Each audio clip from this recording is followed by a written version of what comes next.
All right, hello everybody. Trying something a little bit different this time around. Pardon my chair sound. And it didn't quite, the camera as I have set up didn't quite allow me to do what I want to do, but we're going to try it anyway. So in this video, we're going to begin learning about acid and base, formulas, and names. Look how I'm doing that. I'm moving the page so you can read everything.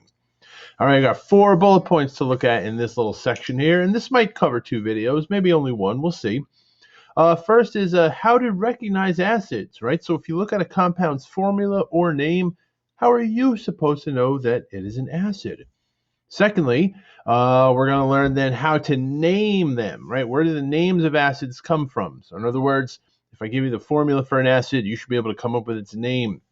Then vice versa, how to write their formulas. Once again, a little error there. That's right. So if you hear the name of an acid, you should be able to come up with its formula. And then the last one, the blue one, I actually go pretty quick, but I have a feeling that'll be in another video. How to recognize bases and how to write their names and formulas. Although you already know how to write their names and formulas, and that shall be revealed later. All right then. So here we go. So I'm going to turn off the webcam part because I don't think I'm going. No, let's keep it up there. I might need to use it to show you what tables and charts we're going to look at. Speaking of tables and charts, what should you have available for this? Well, definitely our good friend polyatomic ion chart and periodic table of elements will come in handy as well. And that should do it. All right, so let's move this out of the way a little bit here. Let's talk about what acids are. As you can see, well, I have a bunch of terms up here that we commonly associate with acid. Yes, our stomach does indeed contain acid. It's crucial for killing off bacteria and other things that could grow in our stomach, as well as providing a proper pH for the digestion of proteins. Secondly, soda, such as Coca-Cola or Pepsi, widely known for being somewhat acidic. To my knowledge, there are 2 kinds of acids in sodas, such as Coca-Cola or Pepsi. And yeah, because they are slightly acidic, they actually can be useful for cleaning things. But if you also drink a whole lot of these sodas, it could eventually wear away at your teeth. That's not good. Vinegar is a common household acid that you can eat. It's safe to eat, but it's also useful for cleaning things. Blood is slightly acidic. Your brain does have the ability to test and determine the pH level of your blood. And believe it or not, long story made short, that is a key component that controls your breathing. Oh, wow. What's the connection between breathing and blood and pH? That's another story for another time. Rain. If rain turns out to be slightly acidic, that could throw up the pH of lakes, rivers, and ponds, and could also damage buildings. Limestone buildings, most likely, or excuse me, in particular, are susceptible to acid damage. And last but not least, people will know very well that acids are known to corrode or eat away or dissolve metals, so we must be careful with them. All right, now let's get down to some business here. First of all, it's important for you to recognize what acids look like. How do you know an acid? Well, here are a whole bunch of acid formulas. These are all ionic compound formulas fitting pretty much the same ionic compound structure. They have a positive ion and a negative ion. However, what do they all have in common? Every single one of these acids, regardless of which box it's in right now, has hydrogen as its positive ion. And there you go. So almost every compound that you come across that begins with an H will be an acid. There's one big, huge exception to this, and that is our good friend water. Water does begin with an H, but no, folks, it's not in this category of an acid. Water, technically speaking, is both an acid and a base at the same time, and at the same time, it's neither of them. But that's a whole other story. All right, enough of my silly stories here. It's valuable for you to see that there are 2 categories of acids. The first are called binary acids, which are made of a hydrogen ion plus a nonmetal. And here are lovely examples of binary acids. And you can see that each of them fits this particular description here. Okay, yeah, the one at the bottom does have a subscript of 2, meaning 2 hydrogen ions, but that does not matter. That is allowed. The second category is called ternary acids. Ternary meaning 3, Most of these formulas have 3 elements in them, but they're best understood as hydrogen combined with a polyatomic ion. And yes, indeed, hydrogen, and each of them has a polyatomic ion.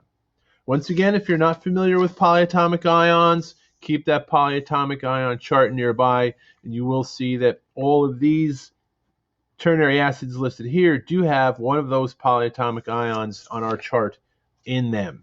And yes, for some of these compounds, the hydrogen does have an additional subscript. That, again, is also not a big deal. These categories are important because the way that you name these acids does vary. Binary acid names have separate rules from ternary acid names. Next page. All right, we'll start with the binary acids. Hey, what happened here? I don't get that. Binary acid, again, consists of hydrogen ion plus 1 element. And so what do those acid names look like? Well, they all follow this kind of generic structure that I'm circling right now, practicing mouse writing.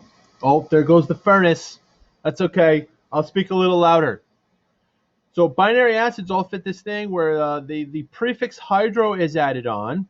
The suffix is ic acid. And then what goes in the blank? Well, what goes in the blank is a shortened version of the non-metal atom that is made up that is part of the acid. Okay, so here are 2 examples of binary acids, and let's take a look at what their names would be. Okay, since they are binary, their names are going to start with hydro and then with ic acid. And then for this first one here, we got chlorine. So in that blank spot there, we're going to insert chlor. Oh, I spelt it wrong. Look at that. Excuse me. Let me fix that real quick here. What a silly Mr. Moffat. There we go. Hydrochloric acid. Oh, yes, that's much better.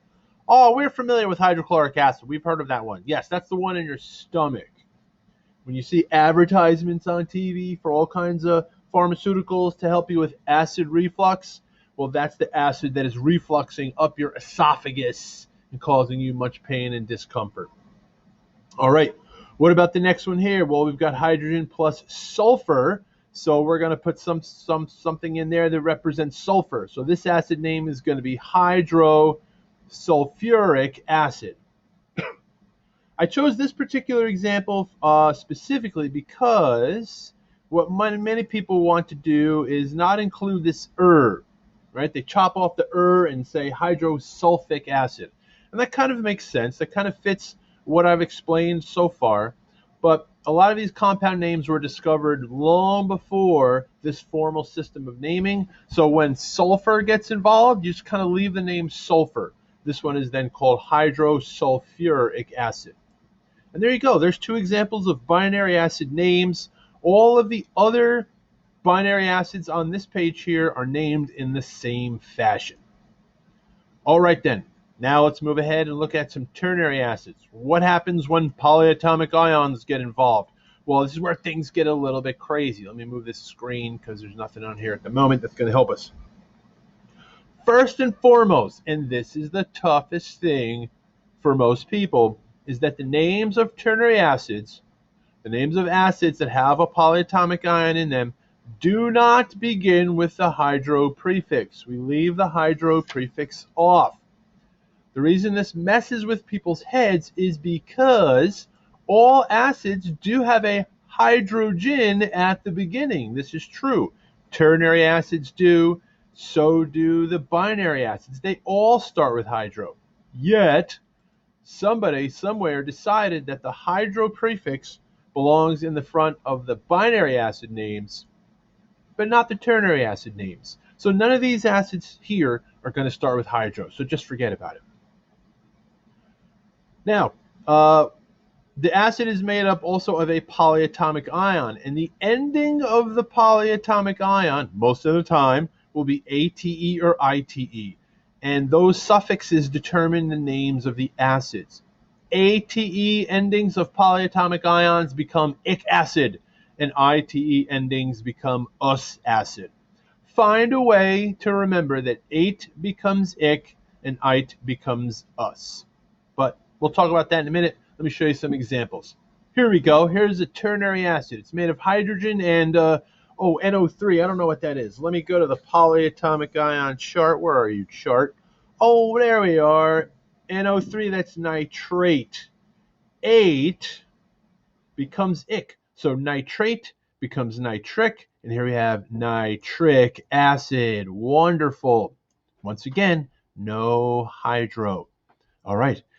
Second example, HNO2. That's similar to HNO3. Let's go to the polyatomic ion chart where, oh, there you are. Oh, NO2. Come on, focus. Help me out here. And NO2 is a polyatomic ion known as nitrite. Ooh, okay, so nitrite, ite, becomes us. Here, let me move this over here and keep it in view. So instead of nitrite, we're going to have nitrous acid. Isn't that wonderful? No, this is not related to nitrous oxide. I mean, similarly, but no, not the same thing. Just let it go. Okay. H2SO4. SO4, that's a polyatomic ion as well. And there it is. SO4 is better known as sulfate. So sulfate becomes sulfic. All right, well, not exactly. The sneaks back in there, but the ic is still there. This is sulfuric acid. No hydro. Don't do it. Don't you dare do it. And then the last one, last but not least, H2SO3. SO3 is our friend sulfite. And so sulfite becomes sulfus, well, sort of sulfurous. And there you go. That's how you come up with the names of acids that have polyatomic ions in them. Moving on to the next thing here. How do you then write the formulas? Well, the formula writing for ternary acid, for all acids, is actually something you've already learned. It's called the Crisscross Method. That's right. If you're given the name of an acid, your job will be to determine the two ions that it is made of. And then, once you've determined the ions that it's made of, you do the crisscross method like usual, and you can come up with the correct formula for each acid. You also have to consider everything else that you just learned in this video. Everything else prior to this video will help you indicate what the ions are for each of these acids. Now here's the big clue number 1 is the word acid. The word acid is the dead giveaway tool that tells you what the positive ion is. Because as we defined in the beginning of this video, every single acid formula begins with hydrogen. The hydrogen ion, hydrogen with a, let me do that again, +1 charge. There we go. How's my finger writing? Pretty good? Not too bad. So for every single one of these, when you do the crisscross method, you're going to use hydrogen with its +1 charge as the positive ion. And just to double confirm that hydrogen ions are +1 charge, we can go to our periodic table of elements, and looky there, hydrogen is in fact in the column where all the elements have a +1 charge. Sorry about the focus. This webcam doesn't really allow me to focus. Darn it. How about the negative ion? Well, the negative ion, okay, 2 things to consider. Number 1, if the acid name begins with hydro, well, what does hydro indicate? Hydro is associated with the binary acids. And binary acids are acids that only have hydrogen plus a single nonmetal element, no polyatomic ion. So if you see, all right, try that again. If you see hydro at the beginning, you know that a single element is going to be involved in this acid. That's true for examples number 1 and number 4. But examples 2 and 3 do not begin with hydro. So what does that mean? That means those guys have polyatomic ions, because ternary acids that contain hydrogen plus a polyatomic ion do not begin with hydro. Again, this is confusing.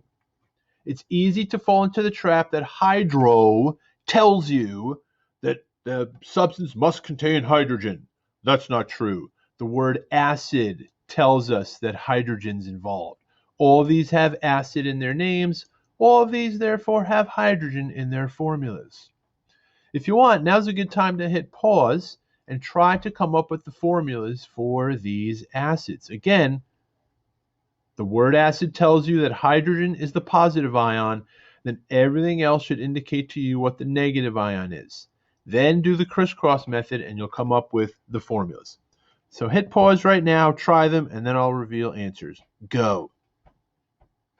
All right, you've probably unhit pause at this point. Let's take a look at what the answers are. Hydrobromic acid would be a combination of hydrogen and just bromine. Each has a charge of 1. That would crisscross to give us HBr. Phosphoric acid does not begin with hydro. Therefore, a polyatomic ion must get involved. Gee, I wonder what polyatomic ion it would be. Well, we have the ending ic here, and ic corresponds to 8. So how about phosphoric being with phosphate? Okay, and phosphate is PO4 with a -3 charge. So if you do crisscross methodology between hydrogen and phosphate, you get H3PO4. Isn't that lovely? Number 3, chlorous acid. Chlorous acid does not have hydro. What does that mean? That means we need a polyatomic ion. Chlorous, O-U-S, would mean chlorite. There's chlorite. I love the chlorite. And chlorite is ClO2 with a -1 charge. So use hydrogen and chlorite, do crisscross methodology, and get HClO2 as the formula for hydrochloric acid. I'm sorry, I said that wrong. Let me try that again. Do crisscross technology, and you'll get HClO2 as the formula for chlorous acid. That's correct. Last but not least, hydroiodic acid. Hydro means that the hydrogen is bonded to a single element, and iodic sounds like iodine, and it is iodine. And what's the charge on iodine ions? Oh, get it in there. It's a little. Oh, there's iodine in the -1 column. And so hydrogen will combine with iodine, and we'll get the friendliest substance of all. Hi! And there you go. So that's how you use the periodic table and the polyatomic ion chart and a few rules to determine the names and formulas for acids. Bases will come in a second video, which you can watch shortly after this one. That's all I have for you for now. And so I say to you all, have a nice day.